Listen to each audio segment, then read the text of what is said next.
Welcome to the Lawyers Podcast, a series of conversations about law practice. Each week, we talk with legal entrepreneurs and innovators about building a successful law practice in today's challenging and constantly changing legal market. And now, here are your hosts.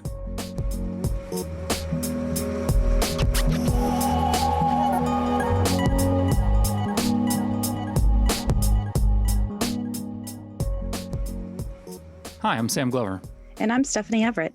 And this is episode 251 of the Lawyers Podcast, part of the Legal Talk Network. Today, we're talking with Sherry Walling about how trauma and stress impact smart people doing hard things. Today's podcast is brought to you by PwC Insights Officer, Alert Communications, SaneBox, and Ross Intelligence. We wouldn't be able to do this show without their support. Stay tuned. We'll tell you more about them later on. So Stephanie, today's podcast is about mental health, and I've promised before that I want to have more conversations about mental health on the podcast, but something that has been, I guess, frustrating me is the way bar associations and courts and firms often address mental health and substance abuse, and I'm putting address in air quotes there. I was at a state bar convention recently where the court was talking about all the resources it has available for mental health and substance abuse. And I've heard lots of firms talk about all the resources they make available. And I was just recently hearing about a county bar association figuring out how to make more resources available. And I find this frustrating because one of the hallmarks of depression and substance abuse and anxiety and ADHD and other forms of mental health is denial. You start out by denying it, or it's hard to identify, right? Like with ADHD, everyone has trouble focusing sometimes. Everybody has a bit too much to drink sometimes. You know, oh, I'm not depressed, I'm just sad. And it's a hallmark of depression in particular that it's really hard, if not impossible, to reach out and help yourself. And so my frustration is I feel like this approach of making resources available. We're here if you want to talk to us. You know, here there's papers and referrals. It's a way of saying that we're doing something, but I don't think it's calculated to actually address mental health or substance abuse. Yeah. I mean, it might be a step, it might be one step, but certainly is not enough. Yeah. And my frustration, I've shared this, and I was at a conference recently and I went up to the organizers and I was like, okay, this was great. Here's what else I need. Mm-hmm. I need to know how to recognize red flags. I need to know what to look for. And if I'm concerned, I need to have some tools that I can use to approach that person. Because you tell me, but I think you've shared even before that several people kind of nudged you along your path to say, maybe you could use some help. I don't know that it's always one person, but oftentimes it takes multiple people saying something to someone for them to kind of click and be like, oh, maybe there is something here. I mean, the final thing was when you and Aaron and I were having dinner in Atlanta, I brought it up and I think Aaron was like, yeah, anxiety sounds like something you might have or something, something like that. And I was like, okay, even Aaron is seeing it. So, which but. But I didn't, and I don't see you every day because I'm in Atlanta and you're, but to the point, it's hard sometimes if you're not with someone or you might not recognize or you might not know the signs. I don't even know what to look for. Yeah. I guess that's part of it. I don't have a prescription for the right way to address mental health and substance abuse, but I think just the idea that passively making things available to people who are struggling is unlikely to be very effective for many people. And I hope, like I said, I don't know what the answer is, but I hope that we can do more than that. I hope we don't just make resources available and then pat ourselves on the back and say we're done. Teaching people to recognize signs of it, helping people have conversations, all of those things seem like really valuable things. But I guess it all starts from a point of destigmatizing it. Let's just own the fact that a huge chunk of the population struggles with some form of mental health, and many, many lawyers struggle with substance abuse. And those shouldn't be things that we need to keep secret. Yeah, I think we need to talk about it more. And I was sharing with you that my mother-in-law is a children's book author, and she often she teaches kids how to share stories because she says stories are what, blend us together. You hear someone's story and one, it kind of helps you like them more usually if you have some emotional intelligence, I suppose, but we learn through stories. And so it occurred to me as you were talking that if we were sharing more stories, if people were talking about this was the issues I was having, these are the signs I saw, this is how I was feeling, and this is what was kind of coming up for me, then maybe somebody who is suffering in silence might say, that's interesting. I'm feeling a couple of those things, Mm-hmm. but it never occurred to me to connect that with this, And so I think we need to do a lot more and have some ways to share our stories and to talk about it. And like you said, destigmatize it and just be open about it and say, here it is. Let's deal with the messy stuff. Instead, we're taught to be polite. And if we don't have anything nice to say, don't say anything at all. Or, don't bring up the hard things. Well, and let's just all agree that there's no point in being ashamed or embarrassed about mental health or substance abuse, right? Like there's a problem if you don't address it, but there's no sense in being shamed. I guess, somebody on World Mental Health Day, I shared with my social networks that, hey, I have anxiety in the same way that I shared it on the podcast around the same time. And a couple of people were like, that's so brave. Good for you. And it had never occurred to me to be ashamed or embarrassed about this, which is maybe something weird about the way that I think about things. But I can't help the way my brain is wired, and neither can anyone else. I think that's the key piece. Like I've told you this before. I don't know if I've said it on the podcast, but I was once treated for depression and was actually hospitalized. And during that hospital stay, I had to go to classes and learn about all my things. And one of the things we learned about was the chemical imbalance that happens when you experience depression. I had never heard that before. I didn't know it. And this was, this happens to be about 20 years ago. So I hope that times are changing. I hope people are realizing this. But that was such an aha moment for me in my life to be like, oh, wait, there's a medical, biological explanation. This isn't about me just feeling bad Right. or being blue. Like my dad was like, oh, maybe just work harder. That's what I do when I'm down. And I was like, that's not working for me. And I couldn't figure out how I couldn't solve it. Like I'm an achiever, as you know, I like to solve things. And I was like, Me too, yeah. Right. And I couldn't work my way out of this thing. Right. I just was stuck. And it kind of had to get bad for me to finally admit that I needed help. And then when they told me about the chemistry, I was like, oh, right. Okay. And then like some medicine to change that. And I was back to my old self. But if we don't talk about that, then yeah, like that's just crazy. No, you've kind of nailed it. And that's how it has been for me too, right? I tried all of the stuff, I've been taking fish oil supplements for a while now, and I've been exercising every day. And I went to the doctor and, they give you the anxiety survey and it's like, whoa, totally.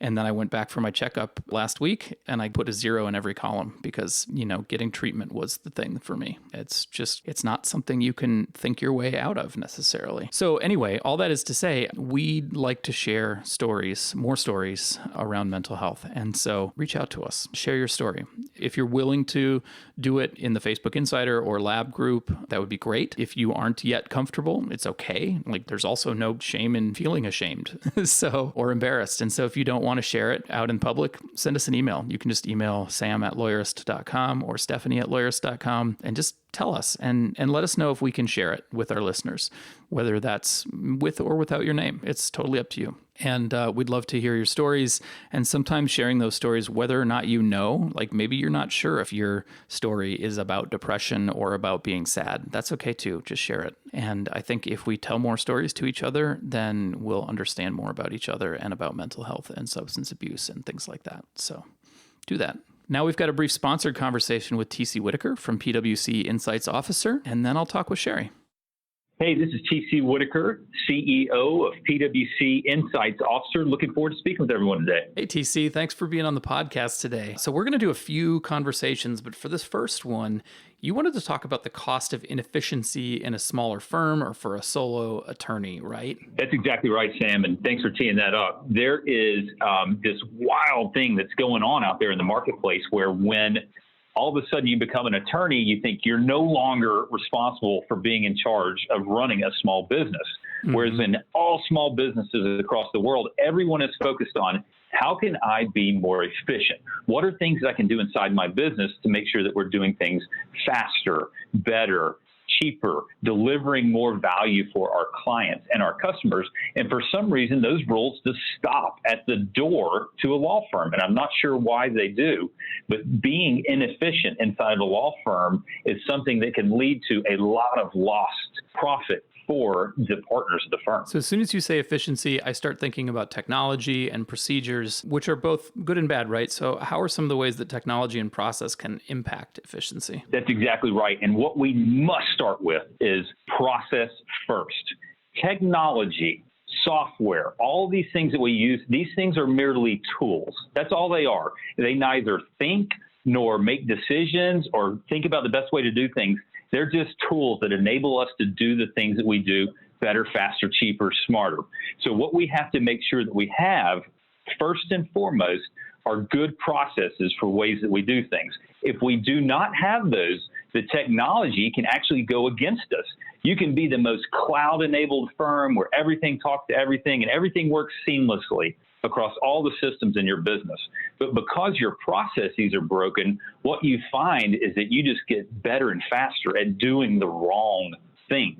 So we got to fix that process piece first and then enable it with those tools or technologies that we have available to us. That really resonates. We spend a lot of time trying to refocus lawyers where, like I think productivity and efficiency is a really good example of this, where people have an attitude of, I just need software and then I will be organized. But I think it's the opposite, where if you're not organized, then no software or anything else is going to help you. That's exactly right. And what's happened is these software companies have gone out there and they've started to spin up these genius marketers that are out there in the world and tell you that all you need is this piece of technology and your life is going to be better. And what they just don't do is they don't play the whole movie for you. And the whole movie is yes, we need to be better and faster and more efficient with our processes, and then enable them with these great technologies that are available to us today. Your company is a software company.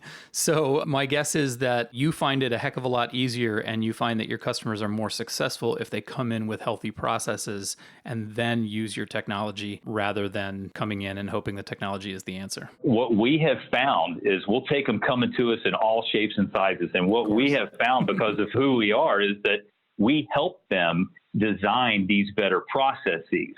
We have then gone out into the marketplace and said, what are some of the best technologies that are available out there in the world that if we get the best processes in place for your law firm, that we can then use to enable you to do those things even better and even faster and even more efficiently.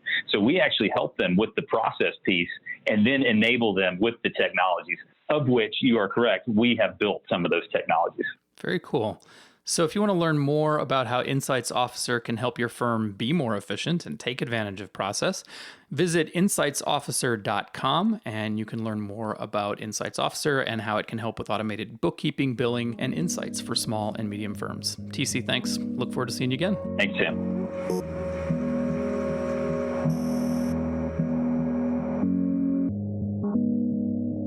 Hi, I am Dr. Sherry Walling. I'm a clinical psychologist, and I focus on the mental health aspects of entrepreneurship, of high performance, of people who are doing really high intensity, challenging things in their work. So I have a podcast called Zen Founder, where I talk about all things related to kind of family life, mental health, balance kinds of topics. And also a book called The Entrepreneur's Guide to Keeping Your Shit Together, How to Run Your Business Without Letting It Run You, which is available on Amazon. Well, welcome back, Dr. Sherry Walling. I'm really thrilled to have you back. Last time you were on, we talked about stress and sort of work-life balance. And today I want to dig deeper and learn more from you about how trauma can play into this. And so maybe you could talk a little bit just to get us started about what trauma even is, and maybe a little bit about your experience helping people with it. Yeah. It's actually a fairly complicated history, how we understand trauma. There wasn't, a formal diagnosis related to trauma, what we now know as PTSD, until the 80s. Before that, we sort of assumed that people would bounce back when they experienced hard things, and the people that didn't bounce back, well, something was wrong with them. We never really drew the link between something really scary or bad happening to you and that causing changes in the way that you see the world, experience emotion, or even changes in your physiological body. Yeah. Can you say more about that? Because this is one of the things that I didn't understand. I get the version of trauma and PTSD that I think of most often when it comes to people who've been exposed to war or terrorism or something like that, right? Where something really awful happened and it has emotional, mental repercussions throughout your life. And I guess to my unsophisticated brain, that's easy to say that's PTSD, but that's not just what trauma is, right? What other kinds of experiences can result in trauma? In a very sort of strict definition, trauma is any experience that really overwhelms the body and mind and makes someone afraid for their life or threatens their physical integrity. Like that sort of phrase is one that we often use to talk about violations of a sexual nature or physical abuse as a child. Or we can experience trauma when we're witnessing it happen to someone else, or even hearing about it happen to someone that we love. So think about someone that you love deeply, your spouse or your child being in a car accident. That can be highly traumatic, right? We're afraid for the safety and well-being of this person that we care about.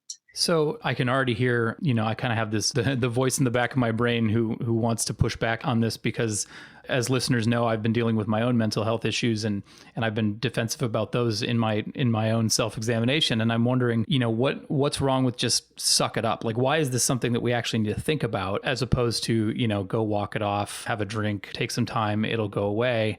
What's wrong about that? Well, it would be great if it worked. and I'd What's be wrong like, is it just doesn't work. Nothing's wrong with that. The problem is it actually doesn't work. So let's think about trauma from this very broad framework as a disruption of safety. Mm-hmm. And when that happens, it changes our physiology. It changes how our bodies react to stressors. It changes our thought patterns. It changes our worldview, how we see the world. It changes our emotions. It changes how we see ourselves. So walk it off might help with maybe some physiological disruption, or a big glass of scotch will certainly make you not feel, but it's not going to help with the full range of the ways that trauma shapes your human self. It's not going to help with all those other pieces. Right. And then how does that manifest in, like, I want to ask you about the word trigger, what triggers PTSD? And I know that trigger has become this, I think, the president's son, Donald Trump Jr., just wrote a book called Triggered, and where he, tried to diminish the entire concept of it. But it's a real thing, right? And like, what does that mean? When we're really talking about actually PTSD triggered, what does that mean? So yesterday I was riding in an Uber. I was going to the airport in Sacramento, and it was very early in the morning. It was like 4:30 or 5 in the morning. And I was sitting in the back seat and the driver was sitting in the front seat. And very uncharacteristically of me, actually, I leaned forward and pointed between the driver's seat and the passenger seat. And I was pointing at the moon. It was a giant harvest moon. And I was saying, look at the moon. And my driver said, ma'am, I need you to stay in the back seat. And he got real stern. His whole demeanor changed. And he said, don't reach up here. You need to stay in the back seat. And I was kind of like, okay, I'm back here. I'm cool. Like, I was just pointing at the moon. I didn't mean to disrupt you. And then, we kind of spread in silence for a minute. And then he kind of goes on to share a little bit about his life as a fighter, his life as someone who has been incarcerated, that he's had a life that I suspect has probably had quite a lot of trauma, where someone reaching from behind him into his peripheral vision unexpectedly made him very uncomfortable. Yeah.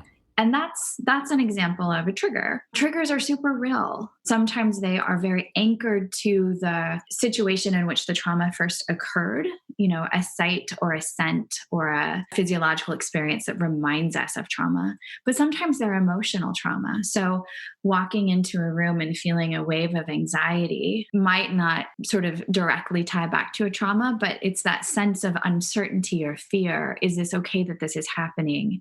Is an emotional trigger that might cause someone to go into sort of a traumatic place. Is it almost that like your body has become used to a different kind or level of fear, and that it can all come flooding back to you when any number of things happen? It's just sort of that your body experiences fear and discomfort in a different way than a brain that hasn't been exposed to trauma has. Yeah, there's a couple of things. So one, our memories are particularly accurate for the sensory cues of trauma. We might not always remember the narrative, like the facts of the situation, but we remember the sights, the sounds, the scent, the texture of, in the case of an assault survivor, perhaps like the texture of a beard against our skin. Like the sensory cues get encoded in a really powerful way that we don't always have language for.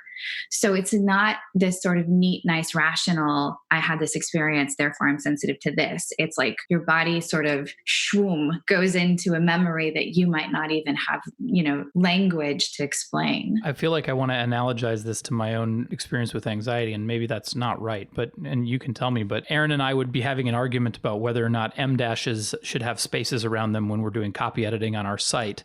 And I would get frustrated with his position, and my body would become like flooded with whatever. And I wouldn't be able to focus or reason or even think and recall our conversation accurately. Mm-hmm. There's no reason why a conversation about punctuation should ever make anyone feel that level of stress. But it's like my body only knew one way to experience stress.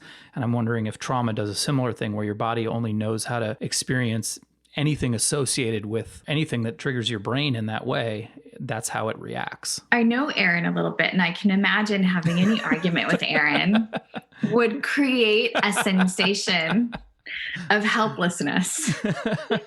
And a sensation of helplessness is right in the trauma zone of the minute that you feel like, well, yeah, but you're not hearing me or getting me or understanding my perspective. Yeah. That sense of I'm stuck in this conversation that keeps repeating itself and I can't make any headway can be a trauma cue.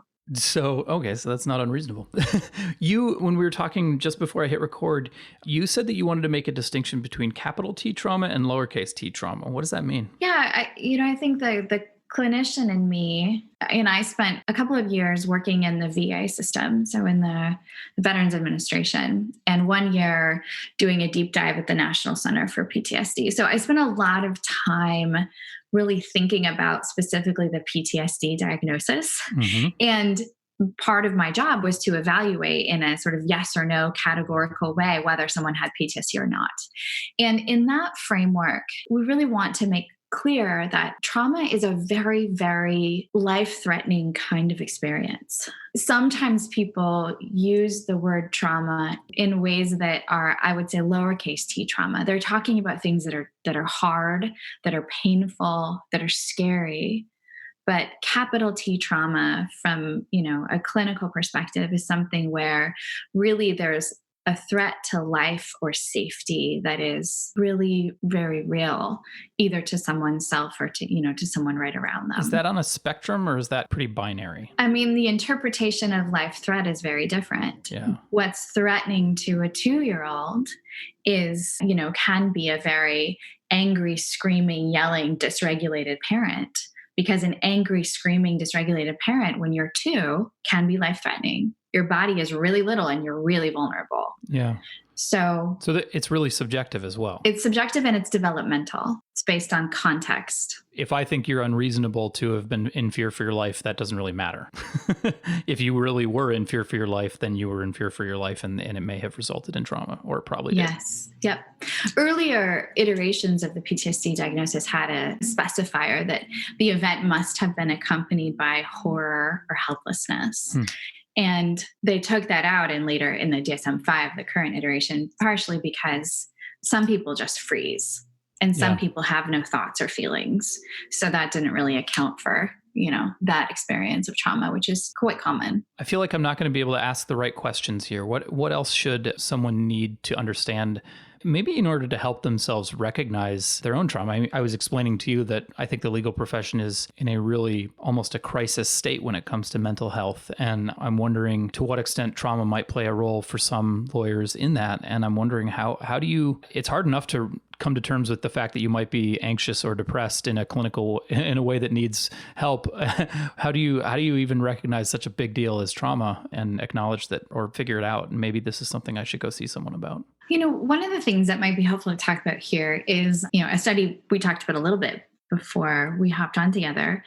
And this is the Adverse Childhood Experiences study, which I think is super important for any attorney to have some general literacy in, because on some level you all work with humans. Mm-hmm. So this is a study that was conducted in the late 90s, a partnership between the Centers for Disease Control and Prevention and Kaiser Permanente in San Diego.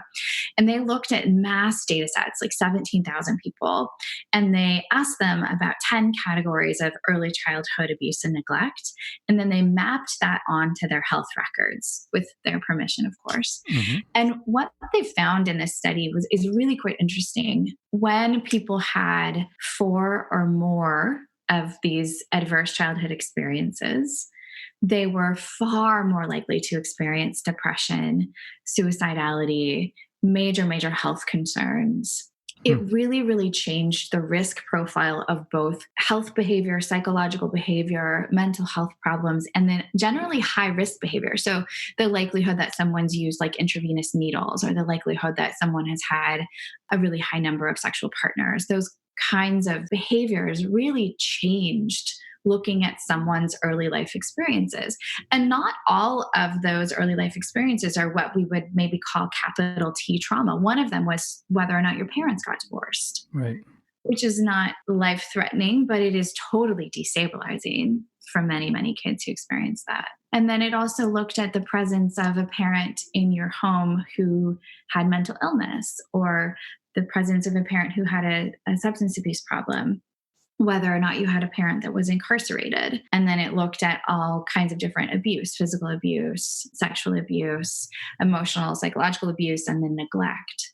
So the study, I think, really tells an interesting story of how we develop over time and how our early experiences, we all like to think that as grownups, we're highly in control of ourselves, but I think this points to the fact that our bodies and minds and assumptions develop quite young and are shaped by our early experiences. My wife was a lawyer for the Teachers Union in Minnesota, and now she works at a mentoring organization. And ACEs and trauma-informed education is really one of her things that she cares a lot about. And so I have sort of a passing familiarity with it through our conversation. And the ACEs test is really interesting. You can find it online. I think it would help everyone to take it, just to better understand what we're talking about here. And not because an ACEs score is something that's going to, set in stone your health and psychological well-being, but because it is important to know what risks you're carrying and what pain or struggle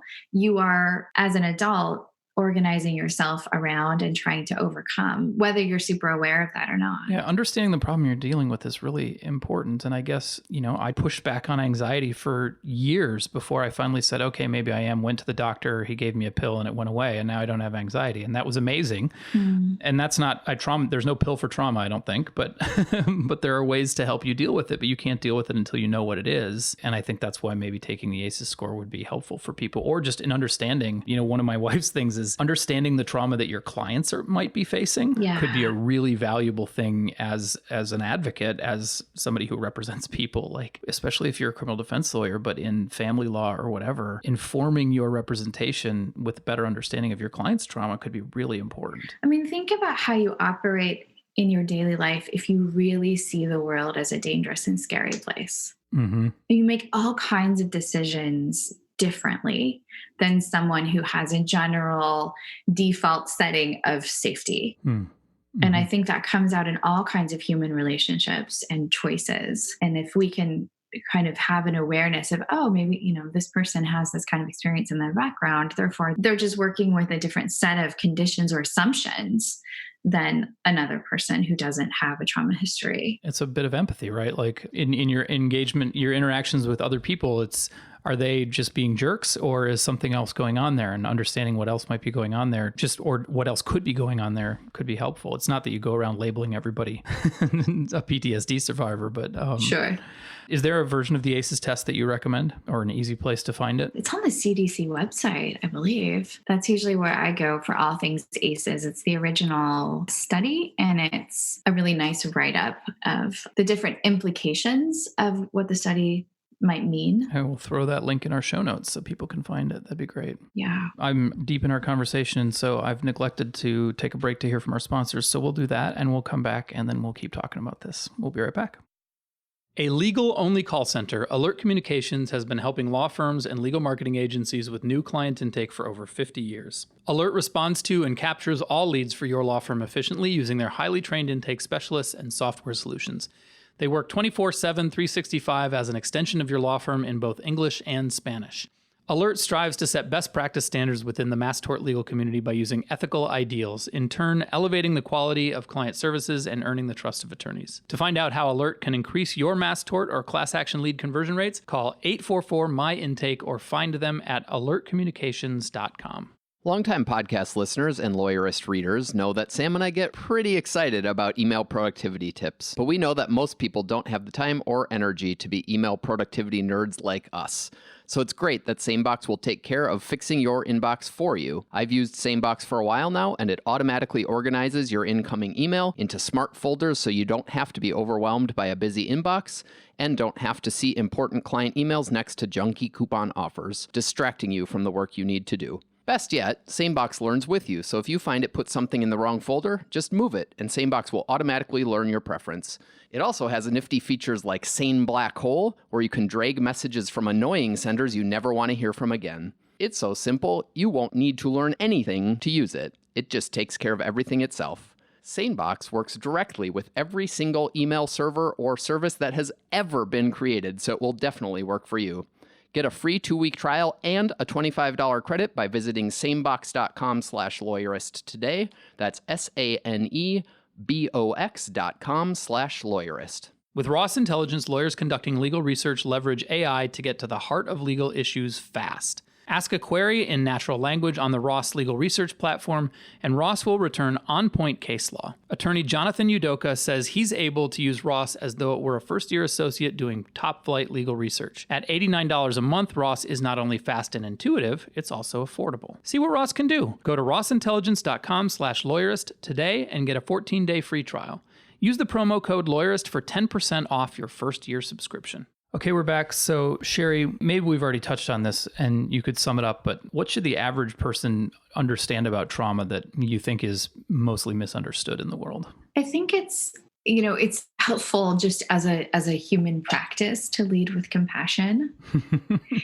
It's helpful to remember that none of us are immune from being hurt, and to sort of be tender with each other's hurts and our own hurts. Mm-hmm. And I think the more that we are as leaders, as people who have some either, professional power or authority, the more that we are conscious about trying to create safe spaces, whether that's psychological safety, whether that's physical safety for the people that we work with. I think that goes a long way to counteract people's experiences of trauma. You just used another term that I think has become loaded in a problematic way in the public discourse, and that's the idea of safe spaces. Maybe you could elaborate on that a little bit. Yeah, I think when we're talking about literal spaces, safe spaces, yeah. We are talking about places where there are windows and where there's light and where it doesn't feel like you're trapped in a corner. It doesn't feel like you can have unexpected people moving in and out of your, space without warning. I think we offer a great deal of dignity to our clients when we create office spaces that are, warm and inviting and feel homey and safe. Those kinds of things I think can go a long way. I think, as someone with a PhD, like many of my attorney brothers and sisters listening to this, sometimes we really optimize for prestige. We've got our diplomas up and we've got all our things up, and you got to ask the question, does that really do we want people to be intimidated or impressed or afraid, or are we creating neutral spaces where it's okay for people to really talk from their humanness? We recently went to the Clio Cloud conference in San Diego and heard from Deanna Van Buren, who is an architect and has a project called Designing Justice.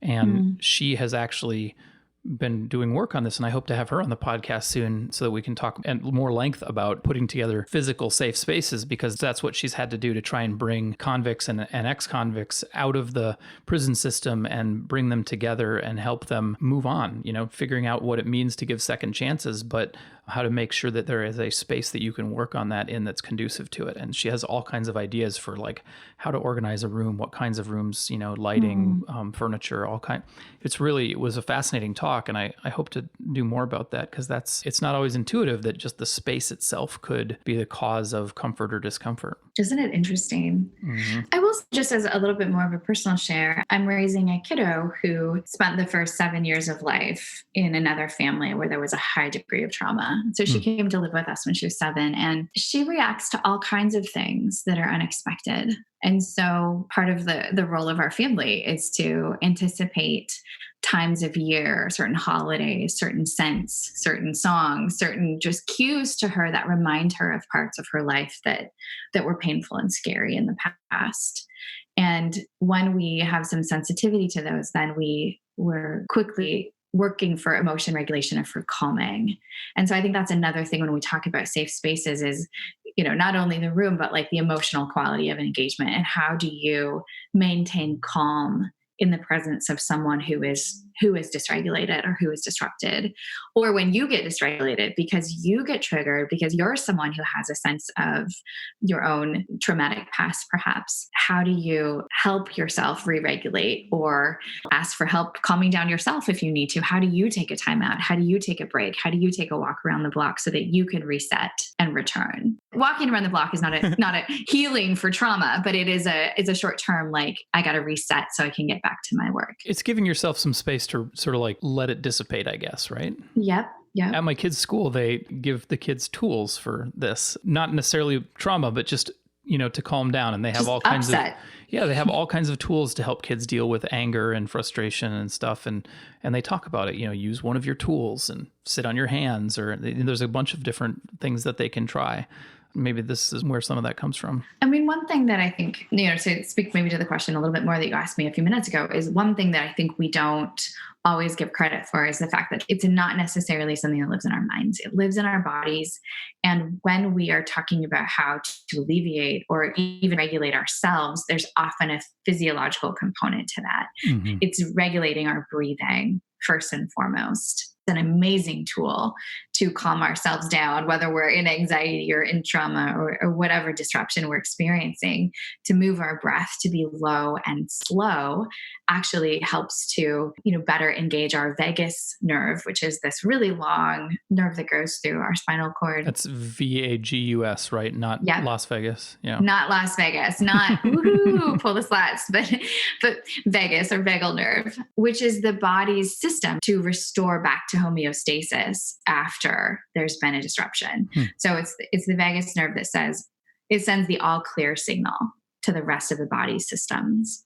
So breath is the best way to tap into that and to begin the all clear, signal for the rest of the body. So when we're teaching mindfulness, for example, whether it's to grownups or kids, or a good yoga practice for grownups or kids, those are the things that help to re-regulate the system in the moment in real time. And then once you acquire those skills and you use them over time with repetitive practice, then you begin to restore and reset the body's system more systemically. It's not just an in-the-moment intervention, but it's something that helps restore calm more generally. I will say that a lot of people who are really struggling wait way too long to get help. Mental health care is not perfect, and it is way more of an art than a science sometimes. Sometimes people have an experience like you where they go to the doctor and they say, this is how I'm feeling, and they have the right medicine right away. Mm-hmm. It's often not that, and it requires a little more going back and tinkering, and it's a combination of medicine and therapy and, exercise or diet change. It's not super straightforward and simple. Yeah. Usually. However, there are lots of things that we can do that do help, whether it's severe PTSD all the way to like mild anxiety and sleep disruption. So most people wait too long. Most people tough it out, especially high performing, very cerebral. I can do this. I can talk myself out of this. I don't wish to be feeling this way, therefore I won't. There's really no need for that. That was my experience with anxiety. I've heard many, many people talk about trauma in the same way, and depression. And I guess I'd like you to maybe help me think through this issue, because as I said, our profession is sick, and there's no secret about that. Everyone knows that, and firms and bar associations and courts are trying to figure out how to help.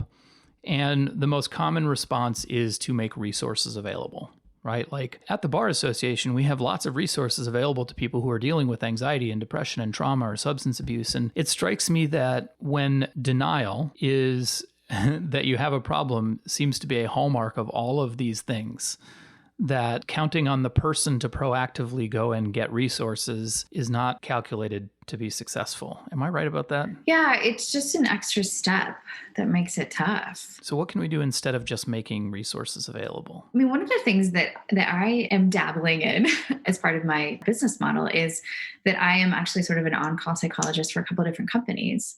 So I'm more than like, here's a number. It's more like I've already met everyone in the company. They know me. They know my face. They've had at least a brief conversation or a webinar or something with me. So it's less scary and less like, hey, here's 10 numbers of psychologists who may or may not take your health insurance. Yeah, why don't you just go make an appointment with Sherry? Right. So having someone, if you're in a large firm, having someone frankly kind of in-house is really helpful. And that can make it one less barrier for people getting support and help. It's kind of like instead of just making the resources available, it's showing everybody what the resources are, introducing them to the people who are the resources. And I guess that makes a ton of sense to me because like my conversations on this podcast, for example, have been a window to a number of realizations about myself. And hopefully for our listeners, that's true too. I know it is. And I suppose somebody that you've already met in one way or another, it's a heck of a lot easier just to follow up with a question for them. Yeah, they're just less scary. And I think, you imagine that first conversation. And I think this is the hardest thing is that you get on the phone and you tell this stranger, I'm really struggling with or I'm just not very motivated anymore. And you're not sure if they're the right stranger and they don't know you and yeah. Yeah. Or if they even get it when you say it like that. And then of course you have to say out loud this vulnerability that you dislike. You don't want to be saying it. You don't want to be living in a story. Right. But now you're on the phone with a stranger trying to explain that, you have no interest in sex and you haven't eaten and your hair's falling out. And you're like, wow, when I say it like that. Yeah. But, to someone like me, you just hear, I feel a lot of compassion. And then I've seen it before. Like I know what that is. There's a word for that. We can help. Yeah. It almost, you can reassure, no, it's normal for someone experiencing the kind of trauma, with the background that you do, with the ACEs score you have, with whatever, it's normal for you to be experiencing that. Here's what's going on. Here's how we can help. Yeah. That sounds very reassuring, actually. Yeah. And I will tell you that, sometimes mental health professionals we don't always do a good job of providing that immediate reassurance. Sure. And we assume that people understand therapy. From our perspective, probably like many of you assume that people understand the law, and people are very clueless about the law and people are very clueless about therapy. But generally, I think it is so worth the time and effort to, try to get in with someone who can pattern match better than you, who has seen and heard these things before. Whereas you probably haven't. That's not your job. So I imagine we've got at least two different kinds of listeners at this point. One has maybe heard us say something that is like, maybe there's something going on in my head. And then I think the other one would be somebody who maybe knows somebody who they would want to help, or just was, when we talked about taking trauma into account when you're representing people and they're interested, or working with people, they're interested in learning more about that. If somebody's listening and they maybe recognized something that resonates with them about themselves, and maybe they're wondering if something's going on in their head, what should they do next? Honestly, the first thing I would do would be to write it down. Just take some notes, start journaling, start like observing yourself. Right now, pause the podcast, get out your piece of paper, write down what you're observing so you can have some way to sort of hold it and reflect it. It never, ever hurts to have like a mental health professional in your back pocket. You don't have to go 3 times a week and talk about your mother. Like you don't have to do that. But I work with a number of attorneys and I see them around their schedules, and I might see them like maybe once a week for 6 weeks. And then we go to monthly, and then they just call me when the Minnesota winter comes and they're like, I'm sad again. And I'm like, okay, I got you. So I would say that any high performing professional, whether or not this conversation about trauma is landing for you, any high performing professional is going to be a little bit better at their work and at their life if they have that therapeutic relationship. Yeah, find a person. And maybe one of the things that scared the shit out of me in getting help was I was terrified of being on medication. And it turns out that medication is fucking magical and it's the greatest thing in the world. But I think understanding a little bit more about what treatment might have looked like and how that might have affected me in advance might have helped. And so I'm wondering if somebody goes and finds a mental health professional for trauma, what might the different courses of treatment look like for that? How might someone help you deal with that? We're in a really interesting time in the treatment of trauma in particular. So one of the things that is really, I think, pretty exciting is that we are now having some really good psychopharmacological, so medication interventions for trauma. One of which is MDMA, which is the chemical that makes up ecstasy. And so much more than a club drug, now the MDMA trial is at the third and final phase of FDA approval. And it's happening in places like Johns Hopkins, and I think UC San Francisco has a site. So all around the country are these sites that are piloting and verifying this treatment for PTSD, which involves a combination of these kind of day-long MDMA sessions and psychotherapy. So it looks to be very, very effective. And so all of us are like sort of scratching our heads thinking, oh my goodness, like this might just fix it. It might be a great tool. So just to speak a little bit to what is happening, MDMA is an empathogen. It creates more empathy within our systems. So it does that at the neurotransmitter level. And it allows us as humans to reflect on or approach these very hard, painful, scary experiences in our lives without fear, but rather with empathy, which is almost impossible. It's not impossible, but it's tricky to do in talk therapy because that wiring is so encoded. It's so hardwired to be afraid or upset when you talk about these painful things. So if we can remove the upset, we can talk about the memory or the experience without duplicating the same pattern over and over. So it's really very interesting.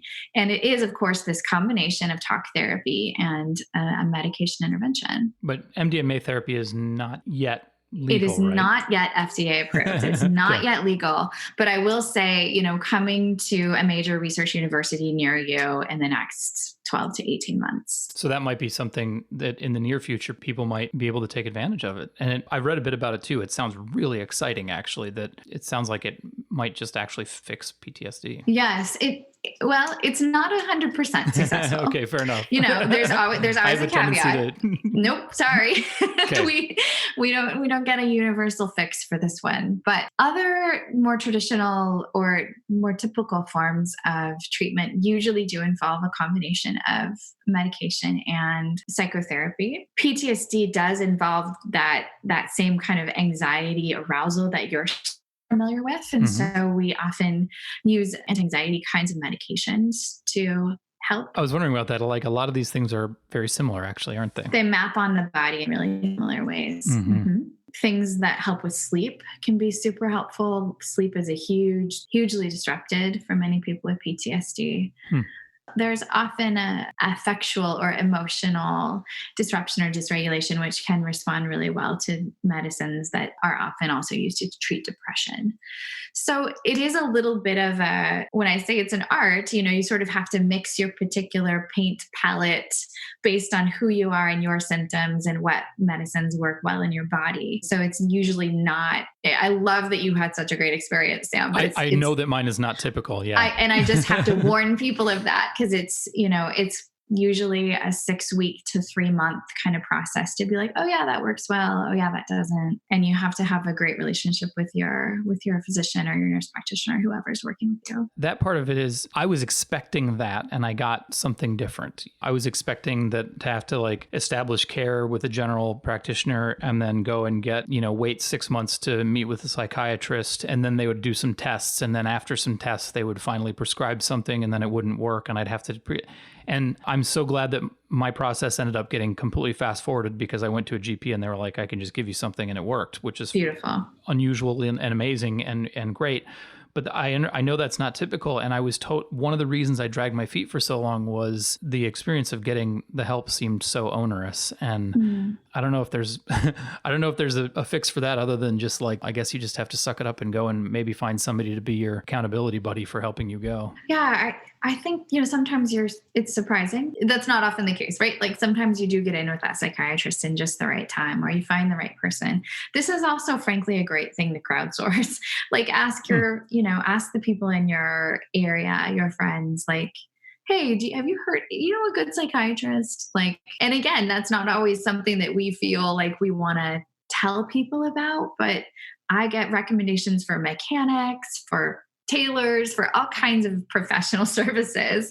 And mental health care really is no different. If you're an attorney and you ask other attorneys who they see as a therapist or a psychiatrist, I think that's really helpful. You need someone who works around your work schedule. You need someone who understands some of the stressors of your job. So asking other people and to kind of crowdsourcing that among your peers can be actually super helpful. Is there something we can say to help reduce the stigma in asking? Because I know that that's something that a lot of people struggle with. I don't think there should be. Like, it's not my fault my brain is the way it is, but I'm not willing to be embarrassed about it or feel bad about it. But I know that a lot of people are really reluctant to admit to anyone that they think they might be dealing with something misfiring in their head. Yeah. How can we help reassure people that it'll be better if they do? I mean, on one hand, you will always find people who say, oh yeah, me too.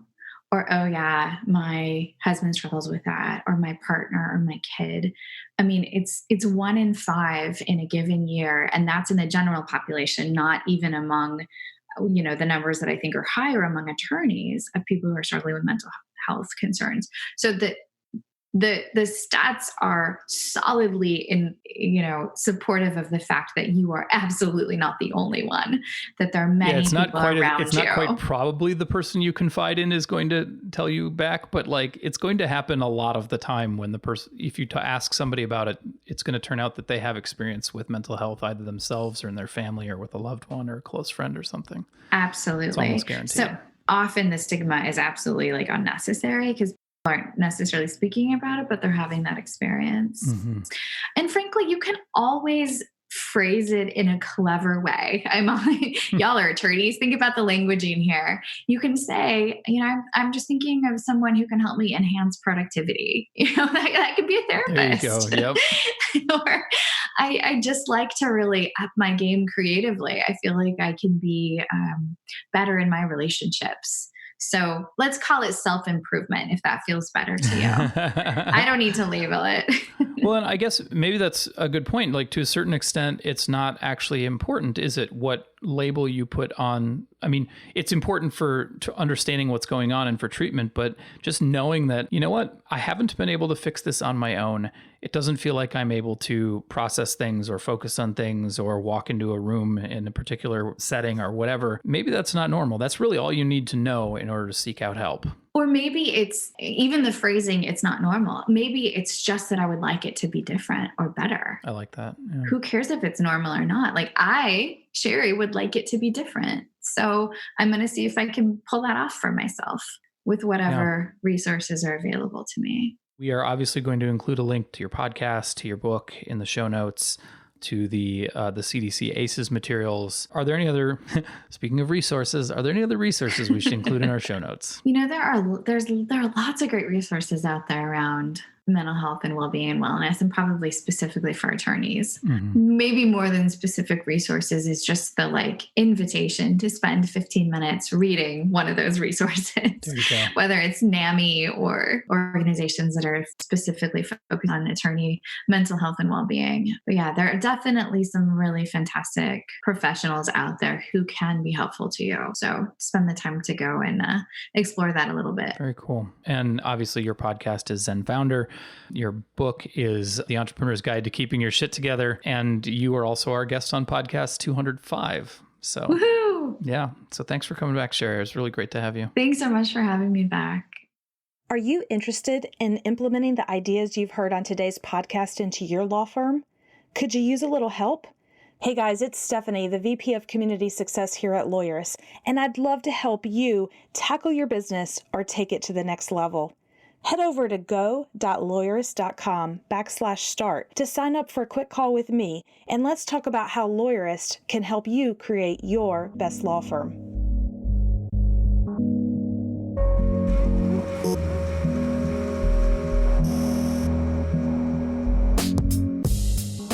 Make sure to catch next week's episode of the Lawyerist podcast by subscribing to the show in your favorite podcast app. And please leave a rating to help other people find our show. You can find the notes for today's episode on lawyerist.com/podcast. The Lawyerist podcast is edited by Paul Fisher. The views expressed by the participants are their own and are not endorsed by Legal Talk Network. Nothing said in this podcast is legal advice for you.